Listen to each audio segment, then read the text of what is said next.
New videos every day. Do you mind rubbing my lower back for me? Okay, no problem.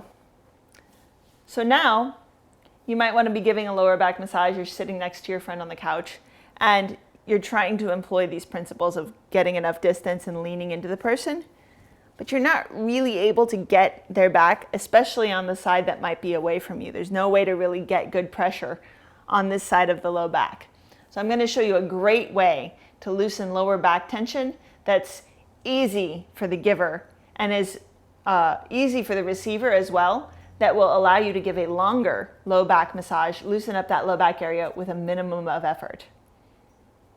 Now, for those of you who like receiving massage, this is a great one because it requires so little effort on the part of the giver, and the giver can give this to you while they're watching a TV show, maybe even playing video games. Although you want some degree of mindfulness so that when that person's going through and playing their demon souls, they're not going to accidentally push too hard on your back because they're paying more attention to the game than they are to you. The way to set this up is to lay down in front of the person who's sitting on the couch and go, "Hey, could you rub my low back and my hips?" And this is how it works. Go ahead and lay down for me. Dun, dun, dun. All right, so again, you want to make sure, can you scooch out a little bit for me? That way? You want to make sure that your distance is correct. And basically what you're going to do is you're going to use your feet. And by massaging below the hip bones with your toes or with your heel, and by massaging into the low back, you want to stay below the ribs, so you'll feel the ribs up here, above the hip bone, and not directly on the spine, but about 2 or 3 or 4 inches to the outside of it.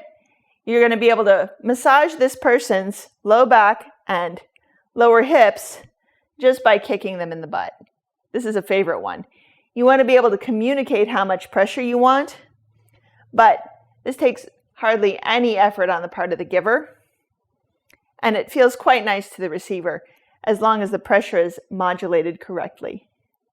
And as the receiver, you can get as long of a back rub as you like because it doesn't really take much. If somebody's absorbed in a show, they might do this the whole show for you. You can even take this massage down into the upper legs, the sides of the upper legs. You don't want to ever step directly behind the knee, but this area right in here will tend to get pretty stiff when somebody is sitting at a desk all day, working on a computer, and they're not using their body. You can turn your feet different directions. And again, avoid the spine. Don't step directly on the ribs. And when it's time for you to do the other side, by all means, don't try and put your feet across them. Just have the receiver switch sides so that the opposite side is facing you. So basically, they're going to flip around. You know, maybe you do this in a commercial break. And there you go. You have access to both sides of the low back and the hips. And if somebody's got a very narrow space between their hips and their ribs, you can turn your foot a little to the side and create this rocking motion, which actually relaxes the nervous system because it simulates the way that your body learned to receive relaxation when you were a baby.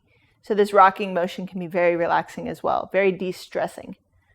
So that is a much better way to give a great low back massage without tiring out your hands, without giving a 3-minute massage and then saying, "Hey, I'm done, my hands are tired," and giving a really relaxing massage to the person you're trying to help out. There you go. There you have it. Thanks so much for watching these videos. As an amateur massage therapist, you can do a lot of good for your friends and for your partners because you're very accessible to one another. You can trade doing massages, and you know, I know that you can't always come in and get a professional massage, so it's really great if you're able to work on each other effectively. However, if you do want to come in and get a massage, feel free to visit my website, which is www.kaiapetin.com. It's written right here. I am happy to give you more tips if there's other massage things that you want to do at home. So come on in and see me. If you like this video, please give me a thumbs up on it, or leave a comment or subscribe to this channel. This channel is full of lots of good knowledge to help you take better care of yourself. And I hope that this really helps you so that you understand that massage therapists don't really have bionic hands. It's really a question of correct biomechanics and good communication. In a future video, I'm going to be showing you how to give a great foot massage so that you don't hurt yourself. So come back and check that out. And in the meantime, have a great day.